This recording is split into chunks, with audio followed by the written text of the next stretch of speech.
Good afternoon. Thank you for joining us.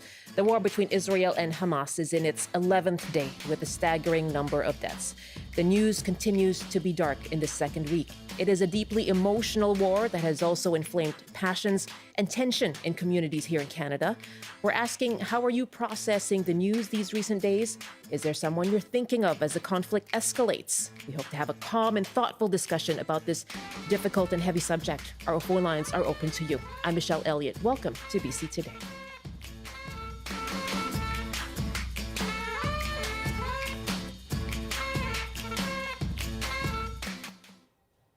Thank you for joining us on CBC Radio 1 and live streaming on CBC Gem, cbc.ca/BC, and you can watch on the CBC Vancouver YouTube page. And please keep in mind, this is a heavy discussion about war and conflict, and on our live stream, you will see some disturbing images. Please keep your well-being in mind and take care. I do want to give out a couple of 24-hour crisis lines as well. 1-800-784-2433. And the mental health support line is 310-679-6789. That's 310-6789. There are many new developments on this day 11 of the Israel-Hamas war. Health officials in Gaza say the number of people killed there has now reached 3,000, and Israel's airstrikes are unrelenting. Its government and military say there will be no ceasefire. The misery for hundreds of thousands of Palestinians inside the tiny territory grows more desperate every day.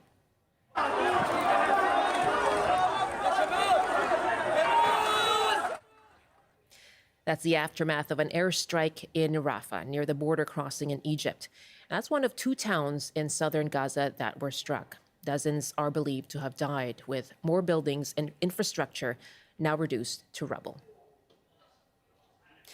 American and Israeli negotiators are trying to craft a deal that would allow aid into Gaza. Trucks are lined up on the Egyptian side of the border, waiting to take relief into the territory. On the other side, Gazan civilians with dual citizenship wait at the closed border crossing, hoping to escape the violence. At least 600,000 people have fled northern Gaza for the south after warnings from Israel.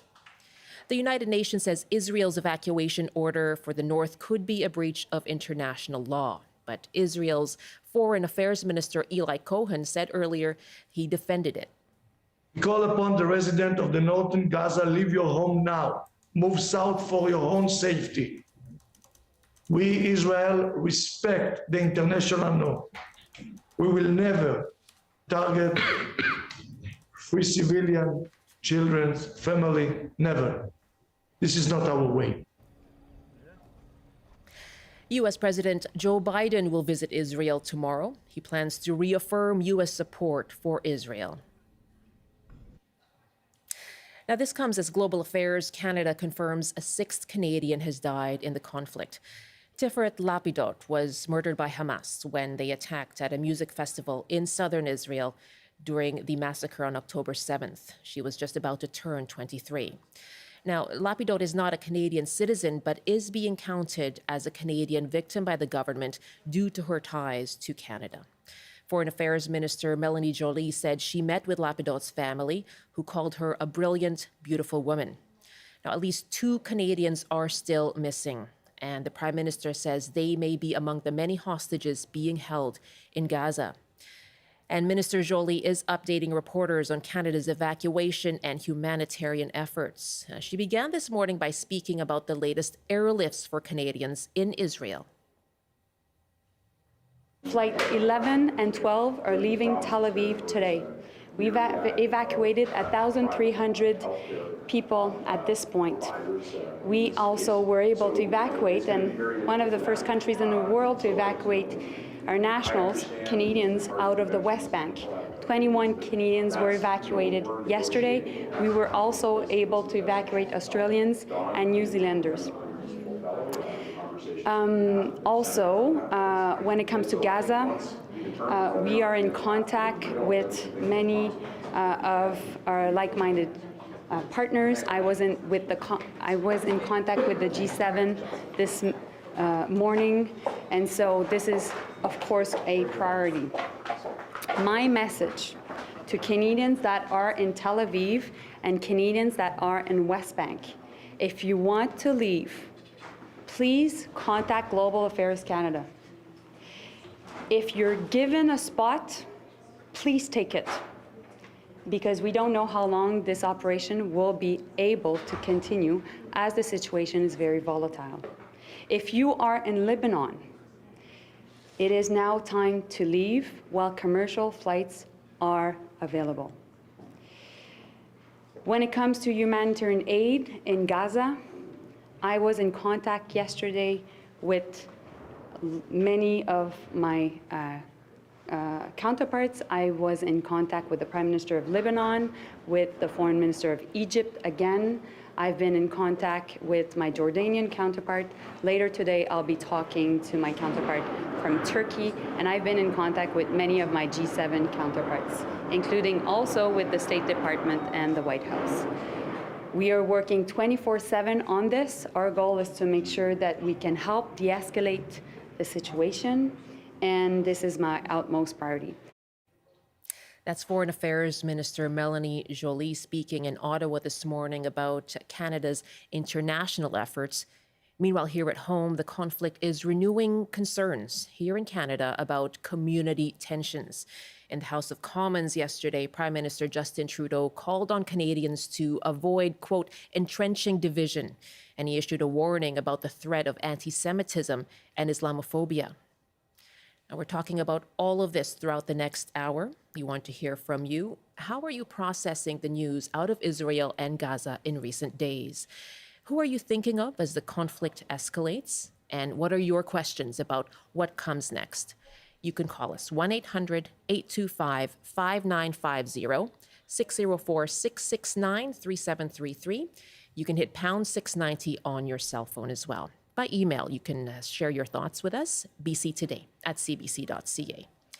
We have a number of experts joining us over the course of this hour. First up is Kyle Matthews, Executive Director of the Montreal Institute for Genocide and Human Rights Studies at Concordia University. Good afternoon. Thanks for joining us. Thanks for having me on. This is now week 2, the 11th day of this conflict. How are you feeling? I'm worried. I'm worried about civilian casualties on both sides. I'm worried about outside actors lurking behind the scenes to make this an even bigger regional conflict. And I think we need to think about ways how to de-escalate this, about trying to get the Israeli civilians who are taken as captives, bring them back and try to find humanitarian corridors to allow Palestinians to escape what is an escalating conflict. It's disheartening, and I'm extremely worried about where this could lead.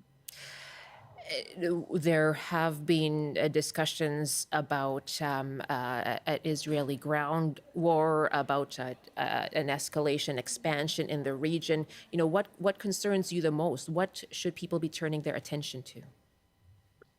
Well, we've seen the U.S. government both deploy diplomatic resources to try to come to some kind of agreement or sure this doesn't spiral out of control. We've seen U.S. military naval force deployed in case of attacks from Lebanon or from Iran.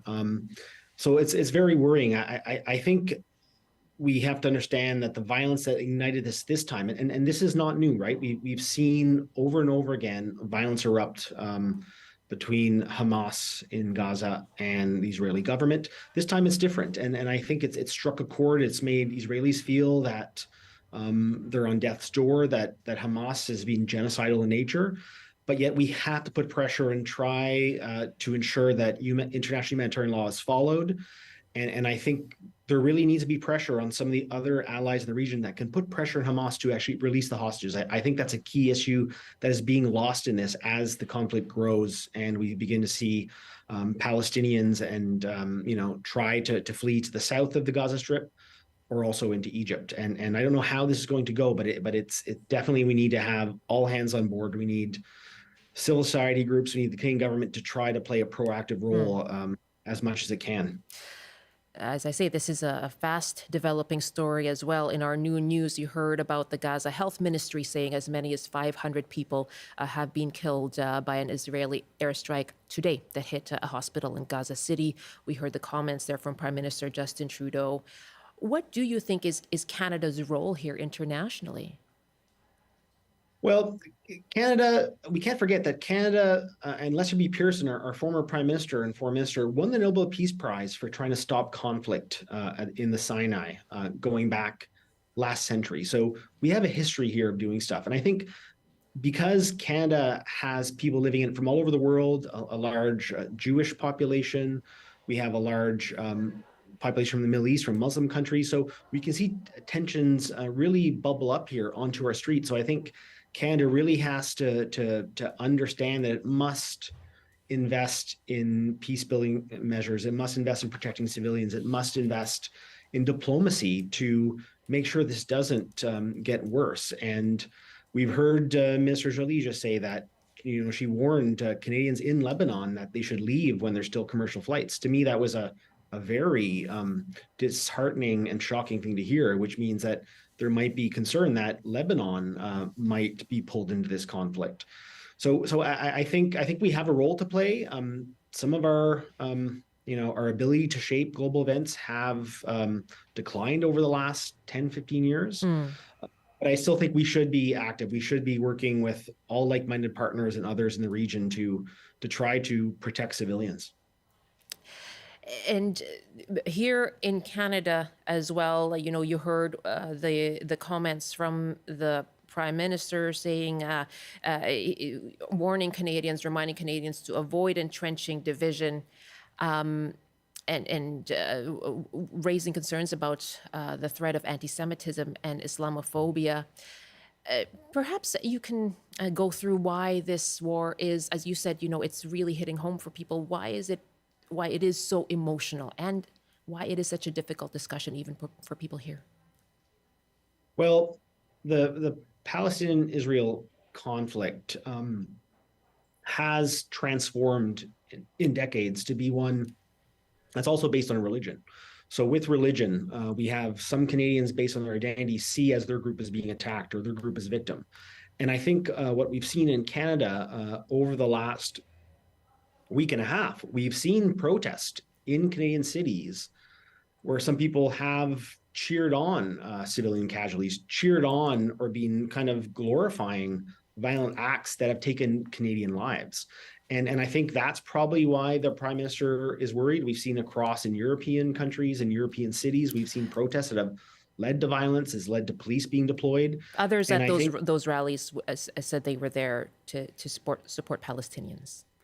Well, at the early on, that some people thought there was glorification of violence. So I think that's the fear. I think the Canadian government is worried, and I live in Montreal. Anytime the Palestinian-Israeli conflict breaks out, we see protests in the street, but this time it sounds it's a bit different. I live in a neighborhood of Montreal that has a very large Hasidic Jewish population. I noticed last Friday there were police everywhere.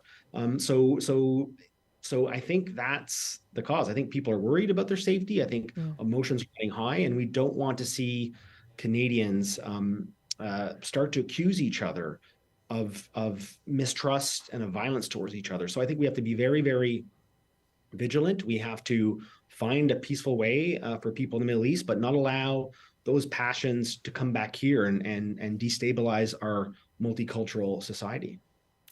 Let's take a call now. My guest, Kyle Matthews, Executive Director of the Montreal Institute for Genocide and Human Rights Studies at Concordia University. We're asking you, how are you processing the news out of Israel and Gaza in recent days? Who are you thinking of as this conflict escalates? And what are your questions about what happens next and how to move forward? You heard there about a call for calm and for Canada to play a role in international diplomacy in this. What do you think is the way forward? 1-800-825-5950, 604-669-3733, pound 690 on your cell phone. I do understand, Mr. Matthews, I believe you do have to go to another engagement. Is that correct? In about 5 minutes. 5 minutes. Okay, I'll take 5 more minutes of your time. Really appreciate your joining us this afternoon and your perspective on this. Let's take a call from Richard, who's joining us from Victoria. Hi, Richard. Hello. Thanks so much for calling. And how are you processing this news? Well, I have, I like a lot of people, I'm sure, I have to suppress the urge sometimes to pick a side and start to feel really intense about it. I would just say that based on my own experience and living here in BC for a long time, that any attempt at a discussion about the politics of that area is doomed. It's not going to go anywhere. So I try to think in terms of perspective. I try to keep in mind that every person and every entity, every culture, every country has a unique perspective. And so I try not to judge Palestinians or any part of that country, their government or anything else. I try not to judge their perspective. It's not my perspective. I try not to judge Israel's perspective. I try not to judge actions that come out of someone's perspective that is not mine, and I try not to judge a reaction to those actions. If you follow where I'm going with that to me, to keep in mind the concept of different perspectives. But if I may bring it back home a little bit, what really disappoints me is when we have politicians in Canada who denigrate the idea of Canada as a country and try to shame Canadians about who we are. And when we start to let a breakdown in our own pride of country and our own ideas about morals and ethics, and we start to let almost invite at times culture wars to come to Canada, as your guest referred to, not his words now, but mine. When we break down the concept of what Canada is and could be, just because of some aspects of what it has been, when we throw the baby out with the bathwater, we start to break down that overarching idea of what our country is, then we start to invite some of the culture wars that we've seen breaking out, not just over this, but also in Calgary a couple of weeks ago, imported from other places. It's counterproductive. Counterproductive. That goes to the discussion, the comments from the Prime Minister yesterday saying, remember who we are as Canadians in all of this. Thank you very much for the call, Richard from Victoria. I'll let you have a final word on this, Kyle, and just, what are your thoughts? What should we be watching for moving forward? I think we have to be very careful moving forward. Whatever happens in the Middle East is going to have reverberations in Canadian society. I think Canadian authorities, police authorities have to be on the alert for any incitement to violence or hate speech.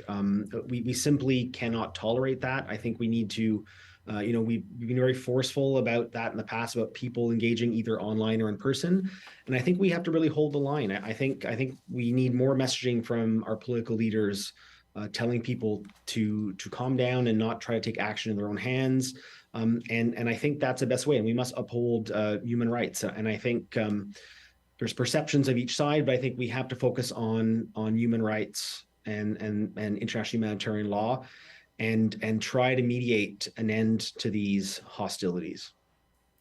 Very much appreciate speaking with you this afternoon. I'm sure you're very busy. Thanks so much for making the time for us. Thanks for having me on. That is Kyle Matthews, and we are taking your calls on this right now as well, asking you, how are you processing the news out of Israel and Gaza over these recent days? Who are you thinking of as the conflict escalates? And what are your own questions about the way forward? Our numbers again, 1-800-825-5950, 604-669-3733, pound 690 on your cell phone. My thanks again to Kyle Matthews, Executive Director for the Montreal Institute for Genocide and Human Rights Studies at Concordia University.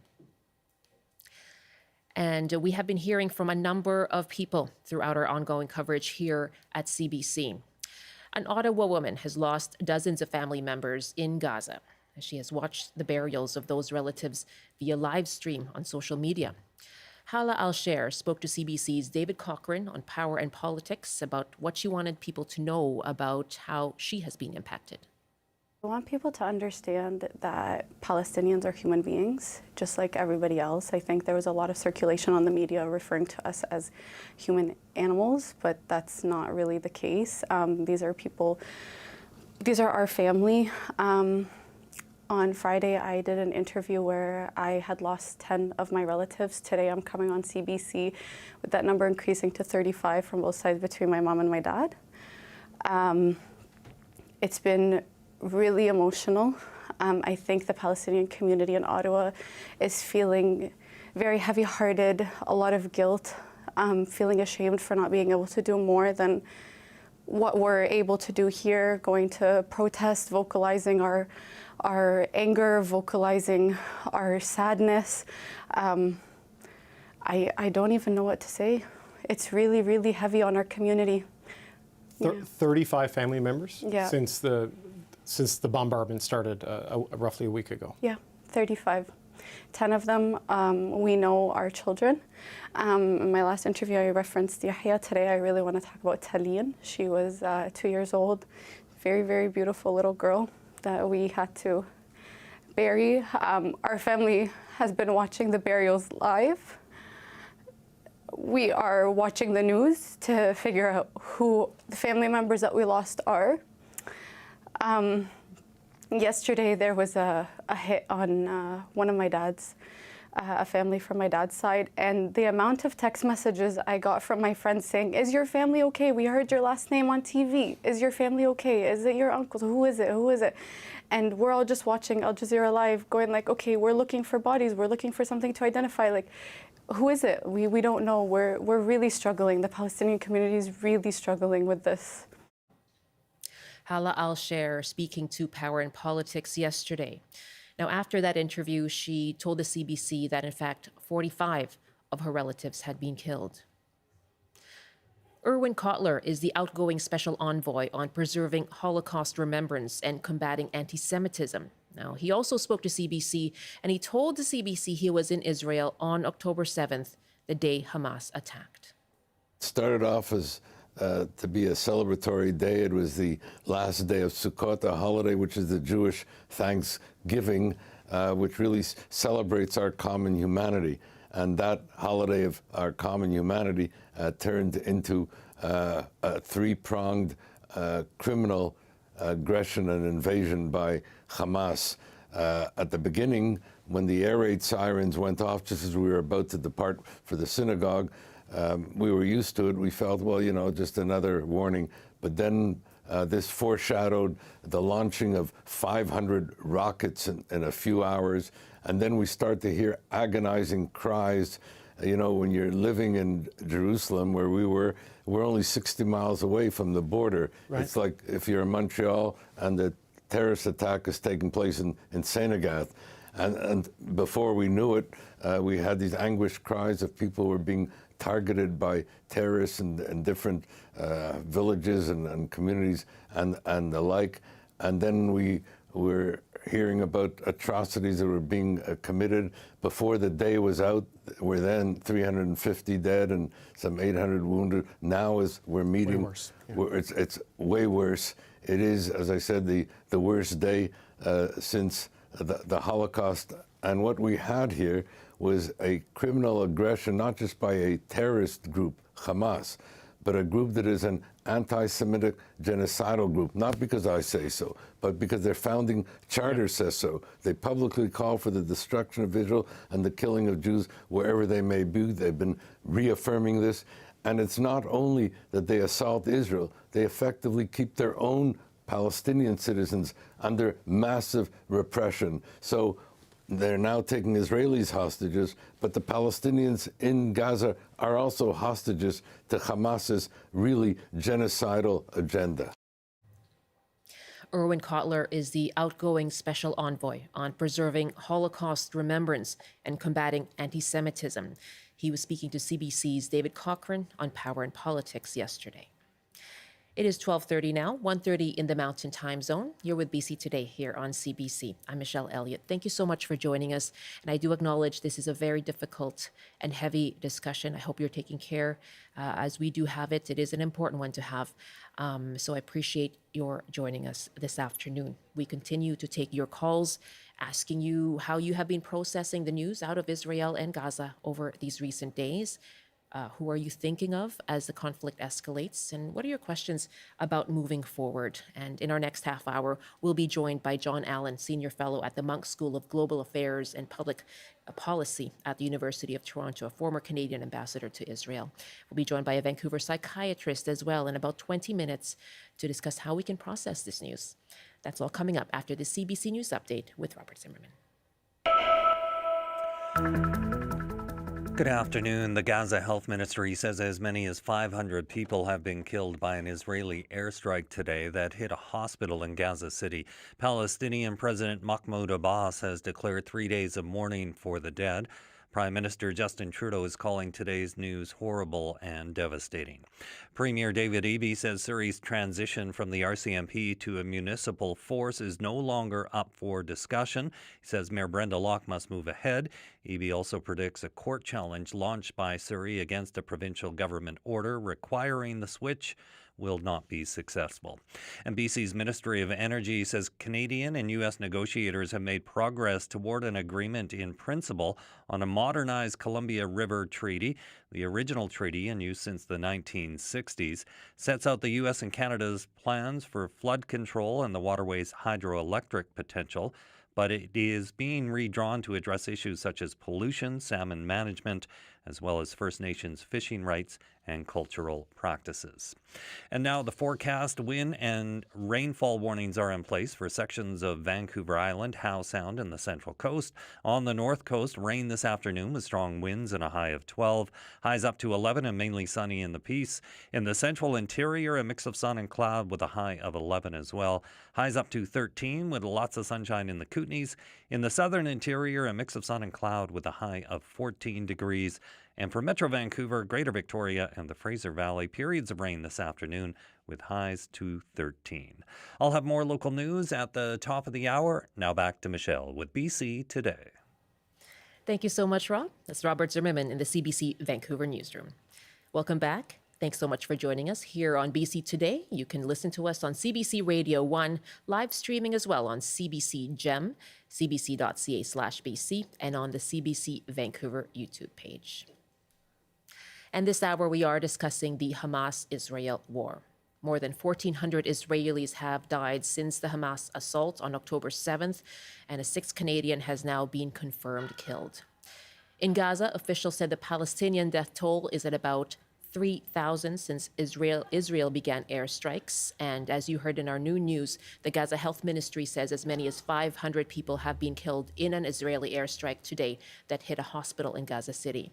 U.S. President Joe Biden is traveling to Israel. He's expected to reiterate U.S. support for Israel and urge it to minimize civilian casualties.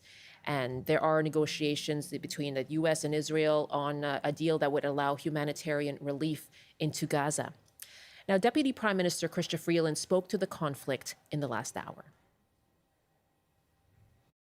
The terrorist attacks by Hamas on the state of Israel and the Israeli people were a grave and terrible violation.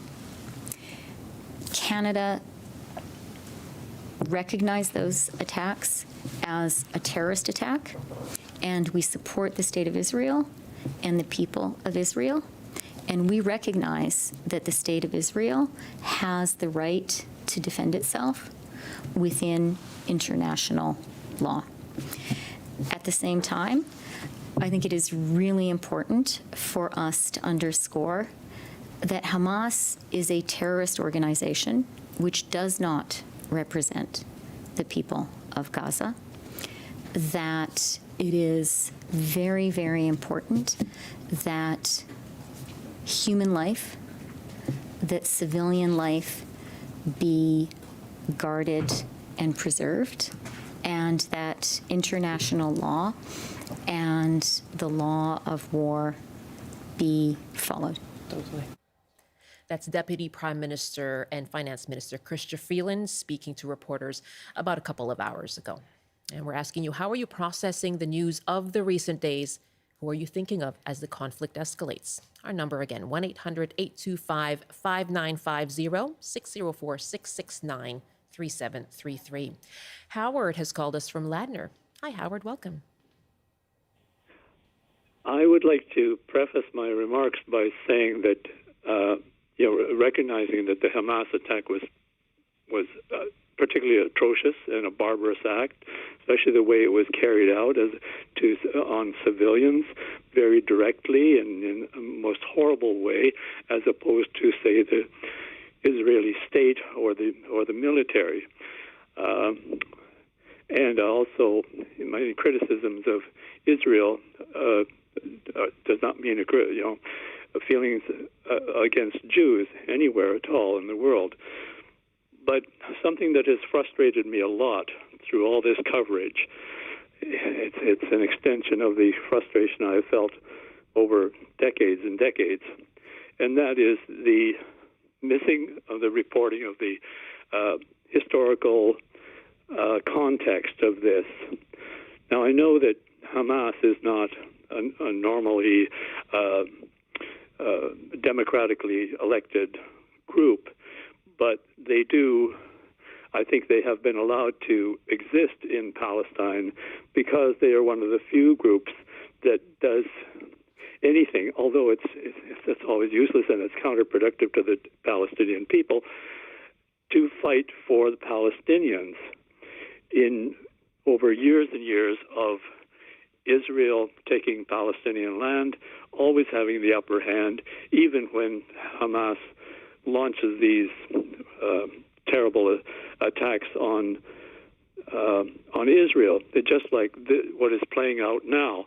By the end of this, I mean, we'll have multiple times more people dying in Palestine than the sad losses in Israel. So what do you see as the way forward, Howard? Well, I don't know. It's so frustrating because the international community wags their finger at Israel every time they do something, and Israel carries on doing exactly what they want to do.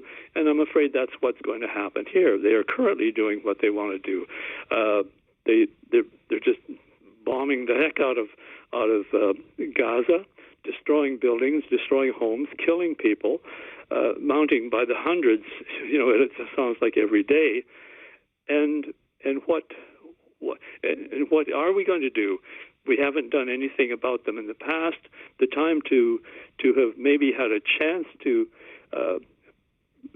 get Israel to see that their ongoing way of dealing with Palestinians is not accepted. Okay. When we get to a point like this, I hear your frustration. Very, very frustrating. I hear your frustration, Howard. Thank you very much for the call. Appreciate hearing from you in Ladner. And I'll put that comment now to my next guest. John Allen is Senior Fellow at the Munk School of Global Affairs and Public Policy at the University of Toronto and a former Canadian ambassador to Israel. Good afternoon. Thanks so much for joining us. My pleasure. Not a great time, but important to get this information out and to hear from your guests. Absolutely. Important to hear from you. How do you react to that sentiment? How common is that, what we've just heard from Howard? Well, the sentiment is common, but let me just say a few things. I'm not trying to justify the occupation. I'm not trying to suggest that Palestinians have not been suffering. And I'm not trying to suggest that over the last 15 years, the current Prime Minister, Bibi Netanyahu, has done little to foster peace. But I think a few things have to be corrected. Hamas's charter does say that Israel should be destroyed and the Jews should be killed and rid of Israel, and be rid of Israel. That's not the case for Fatah in the West Bank. It's not the case for the Palestinian Authority. Mm-hmm. The other thing I think that is worth saying at the outset is that there have been 6 conflicts, and each of the conflicts, unfortunately, has been started by Hamas, knowing full well, because of the nature of Gaza being so small with so many people, and because, and I have verified this, because they have tunnels under hospitals and under schools, they know that Palestinian civilians, innocent children, babies, women, and men are going to be killed. And yet they continue to launch these rockets and engage in violence with Israel, which ended up, of course, last Saturday in one of the most horrific acts. More Jews died that day in a single day than since the Holocaust. Now, that doesn't suggest that Israel has to get its act together and they have to sit down with the Palestinians and they have to work out compromises. But it has to be put in a context, and the context is complex and has a long history. It certainly is, and I'm thankful to you for being here with us to discuss this. Something that Howard talked about was how Hamas came to power as well. Perhaps you can take us through that, how that happened and what the impact has been. What might be a way forward, since the goal of this war by Israel is to take out Hamas? Yes, well, Hamas was elected in 2005. And they proceeded essentially to rid the Gaza Strip of Fatah, the opposing party, through violence. And then they took over Gaza in 2007 completely. And there has been no election in Gaza since then. My understanding was that there was support and probably is support for Hamas by a number of people, but that at the same time, there are great feelings that Hamas has let them down and is exposing them not only to danger, but monies that are coming in to Gaza, to Hamas, from Qatar and from other places are being used, unfortunately, to buy rockets, to buy weapons, to build these tunnels. And so I don't think that Hamas represents the majority of Gazans anymore. What's the way forward? Well, the way forward right immediately is for Israel to try and knock Hamas out politically and militarily. They're not going to knock an ideology out, and it's not clear what they're going to do once they have completed as much of their task as they want. But at a certain point, when the dust has settled, when the pain of the Palestinians and the Israelis has eased a bit, there has to be a recognition that we don't want a 7th conflict, that we don't want the West Bank, which has seen a lot of violence over the last week with over 50 Palestinians being killed, and over the last year with 150 Palestinians being killed and 30 Israelis in terrorist attacks. So we don't want the West Bank to blow up. We don't want East Jerusalem to blow up. We want whatever government is eventually formed in Israel, and there will be a new government, I'm convinced of that, that they and the Palestinians in the West Bank rethink the next steps. The Palestinians getting their act together, holding elections, the Israelis realizing that 50 more years of occupation won't help their people, and won't answer the concerns about their security. And these two peoples have to decide that enough is enough and find a way to talk to each other and to begin a process of healing, which will take a long time. My guest is John Allen, Senior Fellow at the Munk School of Global Affairs and Public Policy at the University of Toronto, former Canadian ambassador to Israel. We got an email from Janet in Richmond who writes, "The situation in Israel and Gaza is heartbreaking. Accurate, balanced information is so important, and an opportunity to share is essential. Thank you for your email, bctoday@cbc.ca, as we ask you, how are you processing the news out of Israel and Gaza these recent days? Who are you thinking of as this conflict escalates? And as we've been talking about with John Allen, what is the way forward? What are your questions about that? 1-800-825-5950, 604-669-3733. Fatima is joining us from Vancouver. Hi, Fatima. Welcome. Hi, thank you. How are you doing? I'm not doing so great. I called because I just want to express my sincere sadness for the people of Palestine, but for all Muslims, for everyone that grieves, Jews, Christians, everyone that's grieving for the people that are being bombarded day in, day out consecutively. This is now a genocide, and I know that you guys might not report it as such, but it's really important that we call it out for what it is. 500 people just got bombed in a hospital. These are children, women, the sick, the elderly, taking shelter. We can't shy away from calling it what it is. And the only way to move forward, if you're really asking people, is that we come together and lobby our politicians, and that journalists and reporters report what is happening, and not because they've heard something from the IDF. We need to report responsibly so that people don't get killed, so that terrorist attacks don't take place. Please, I just am calling out for everyone that has a conscience, everyone that believes that human right is sacred and valuable, and that your death, regardless of where you're from or what your religion is, that this should stop. This needs to stop. Fatima, thank you for the call. That's Fatima joining us from Vancouver. Your thoughts on what she was calling for there, John Allen? Well, I couldn't agree with her more in terms of her sympathy for the people that have just been killed in that hospital, and the number of lives that are being lost every day in Gaza. I am an international lawyer. I don't think what's going on is genocide.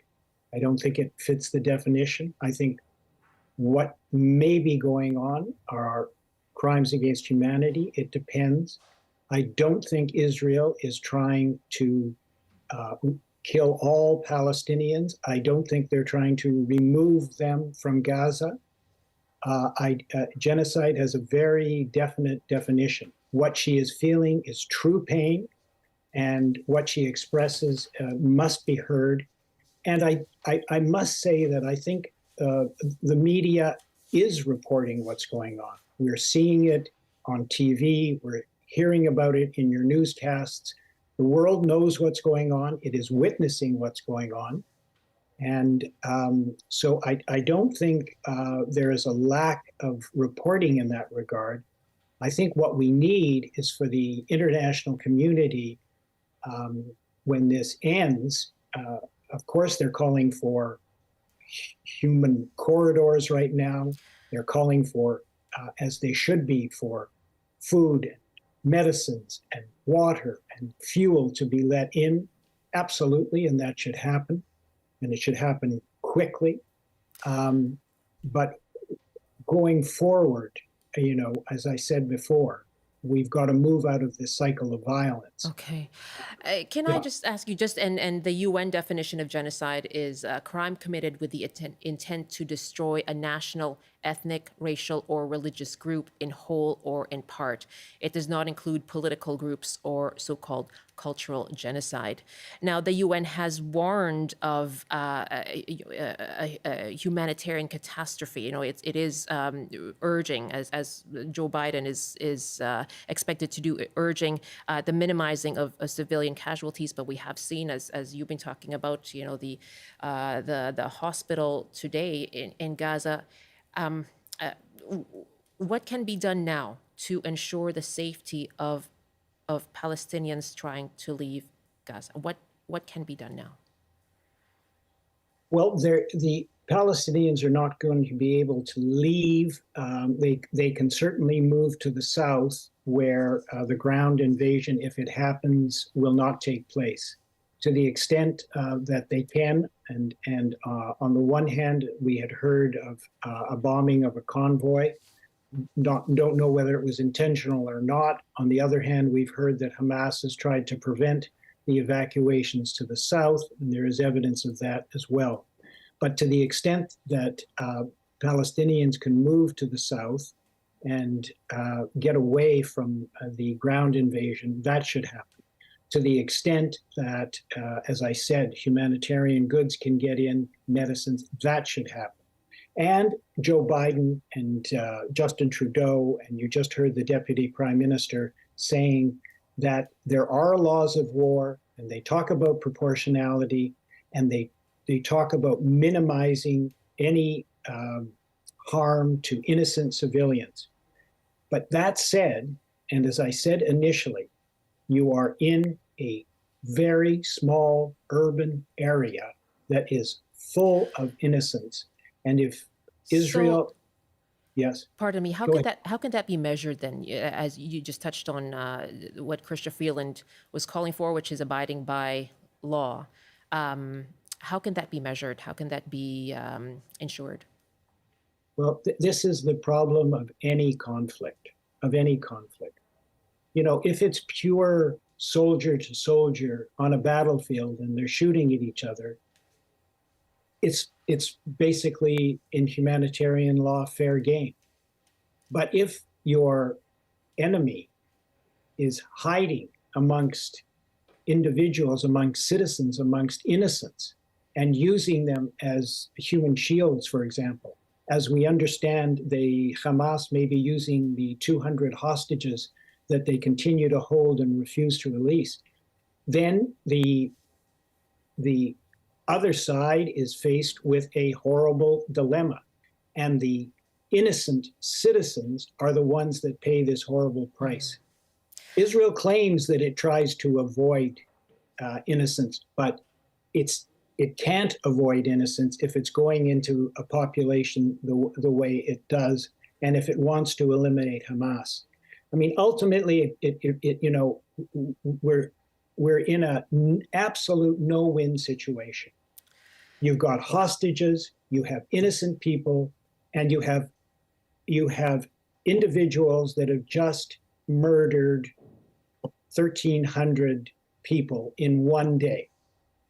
And you can say to Israel, well, you know, you can't go in, you can't do anything about it, you're going to have to wait, and you're going to send a signal from Israel's point of view of, go ahead, do it again. Or Hezbollah, start firing the rockets, because we can't go into southern Beirut and knock out Hezbollah's headquarters, because Beirut is full of civilians. But if Hezbollah is firing rockets into Israel from headquarters in Beirut, what is Israel to do? Israel always says it, but if the United States was lobbing rockets into Richmond or into Vancouver proper or into Surrey, I assure you that Canadian citizens would be demanding action, would be demanding that we defend ourselves and that we go do whatever is necessary.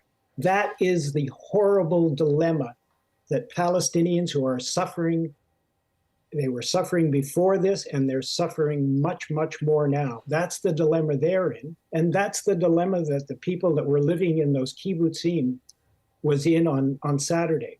The people living in those kibbutzim, I know Vivian Silver. I worked with her when I was ambassador. She is a woman who has been working for peace with the Palestinians her whole life and peace with the Bedouin in Israel. I know that if Vivian Silver were allowed to be freed, she would come out and she would say, we have to make peace with the Palestinians, notwithstanding that she was captured. The people in those kibbutzim used to hire Palestinians from Gaza to work in their fields. So it's just impossible to deal with these horrible dilemmas. And it is, pardon me, I'm so sorry to jump in, but it is that human cost that people are really grappling with, and is so devastating to see and hear. John Allen, thank you so much for joining us. I really appreciate your time this afternoon. Thank you very much. continue to discuss this. That's John Allen, Senior Fellow at the Monk School of Global Affairs. And we had Roman waiting on the line, but we have lost our connection to him. I have a couple of minutes left, and I just want to introduce and hopefully get some commentary and advice from our next guest, the Vancouver psychiatrist Diane McIntosh. Thanks so much for joining us. What is some advice that you can leave us with in this last couple of minutes of the program? Well, I would say that it is important for us to bear witness to what is going on. I think to really truly understand the gravity of the situation. And we're on a program right now where, journalistic integrity is so important. And for me to bear witness means that you go deeper than just the headlines. You're careful about where you get your news, and you try to make sure that you're not just being served up what you like, but listening to different perspectives. And the reason that's so important is because that way you build knowledge and understanding on the topic. You're able to comfortably speak to other people about it, and in a situation where you have no control, to be able to express your heartbreak and how much you care about the people around you, but also that you're open to them expressing how they feel. The important part from my perspective on top of that is also there are people who cannot bear witness. It's just too much, and they become overwhelmed by the news. And so just being very careful, if you find that you cannot tear yourself away, that you're staying up at night watching, that you need to try to moderate the amount and give yourself, a limited period of time, because there are ways that you can help in this situation, but you have very little control. And making yourself ill through the process or becoming completely overwhelmed means that you're not able to have a positive contribution. Then you end up really struggling and not really taking care of yourself or the people around you. Yeah, that's really good advice. We have an email from someone who actually reached out to their psychiatrist today because they deal with a major depressive disorder, and what's happening now in the world is really affecting them. I have about 30 seconds. When should people seek help, Dr. McIntosh? I think that if they find that they're not able to function in their usual roles, that they're struggling as a parent, they're struggling at work. So if you already have challenges with your mood, you have a depression, it's getting worse, and then you're finding it's really impacting your ability to function and the things that you have to do every day, that's certainly a time to reach out and ask for help. I really appreciate your joining us, and I'm sorry that we got to you so late. It is, as you say, trying to get beyond the headlines and have a discussion.